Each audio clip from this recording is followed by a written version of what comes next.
ito ay rated SPG. Striktong patnubay at gabay ng magulang ang kailangan. Maaaring may masiselang tema, lengguwahe, karahasan, sexual, horror o droga na hindi angkop sa mga...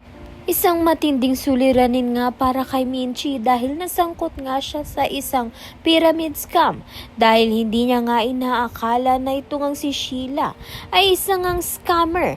Kaya naman nga't nagtipon-tipon ng mga na-scam nga nito ni Minchi at pagtutulungan nga siyang ipakulong dahil sa kasalanang hindi naman nga niya alam. Sa kabilang banda naman nga, malungkot nga itong si Jenny dahil hindi niya nga nasilayan ng kanyang ina sa camp dahil nagkaroon nga ng pagkakataon na makabisita nga ang pamilya nga nila. Lingid nga sa kalaman ni Jenny na ito ngang si Minchi ay hinarang ng security guard upang hindi makapasok.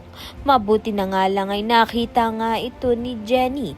Kaya naman nga't kinamusta niya nga agad ang kanyang ina.